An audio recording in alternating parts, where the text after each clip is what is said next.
वक्रतुंड महाकाय सूर्यकोटि समप्रभ निर्विघ्नं कुरु मे देव सर्वकार्येषु सर्वदा।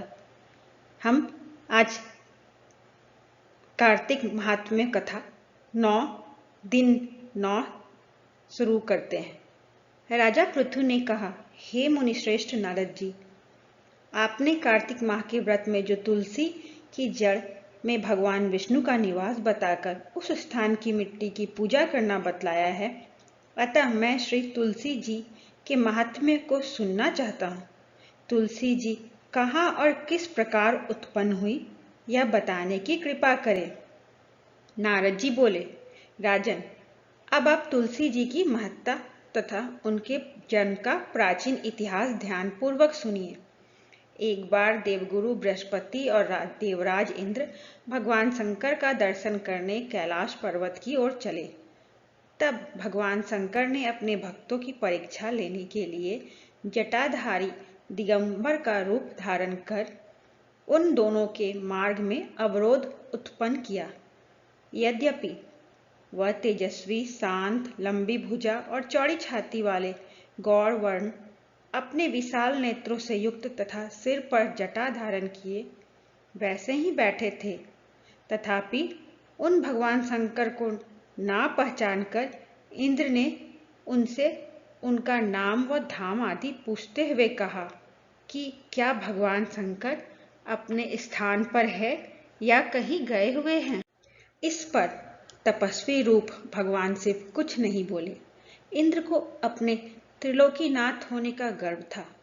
उसी अहंकार के प्रभाव से वह चुप किस प्रकार रह सकता था।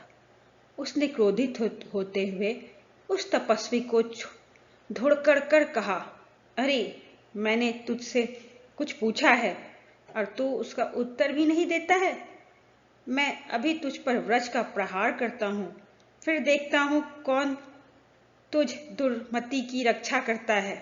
इस प्रकार कहकर जैसे ही इंद्र ने उस जटाधारी दिगंबर को मारने के लिए हाथ में वज्र लिया, वैसे ही भगवान शिव ने वज्र सहित इंद्र का हाथ स्तंभित कर दिया और विकराल नेत्र कर उसे देखा। उस समय ऐसा प्रतीत हो रहा था कि वह दिगंबर प्रज्वलित हो उठा है और वह अपने तेज से जला देगा।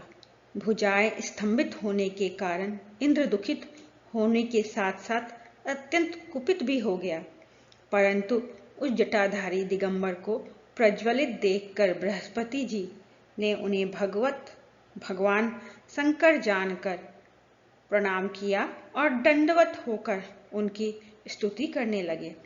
बृहस्पति भगवान शंकर से कहने लगे, हे दीनानाथ, हे महादेव, आप अपने क्रोध को शांत कर लीजिए और इंद्र के इस अपराध को क्षमा कर दीजिए। बृहस्पति के इस वचन को सुनकर भगवान शंकर ने गंभीर वाणी में कहा, मैं अपने नेत्रों से निकाले हुए क्रोध को किस प्रकार रोकूं। तब बृहस्पति ने कहा, भगवान, आप अपना भक्त वत्सल नाम सार्थक करते हुए अपने भक्तों पर दया कीजिए। आप अपने इस तेज को अनियंत्र स्थापित कीजिए और इंद्र का उद्धार कीजिए। तब भगवान शंकर गुरु बृहस्पति से बोले, मैं तुम्हारी स्तुति से अत्यंत प्रसन्न हूँ। तुमने इंद्र को जीवन दान दिलवाया है। मुझे विश्वास है कि मेरे नेत्रों की अग्नि अब इंद्र को पीड़ा नहीं करेगी। बृहस्पति से इस प्रकार कहकर भगवान शिव ने अपने मस्तक से निकाले हुए अग्निमय तेज को अपने हाथों में ले लिया और फिर उसे क्षीर सागर में डाल दिया। तत्पश्चात भगवान शंकर अंतर्धान हो गए। इस प्रकार जिसको जो जानने की कामना थी, उसे जानकर इंद्र तथा बृहस्पति अपने अपने स्थान को चले गए। यहाँ पर कार्तिक महात्म्य का 9वां अध्याय समाप्त हुआ। विष्णु भगवान की जय, लक्ष्मी माँ की जय, तुलसी माँ की जय।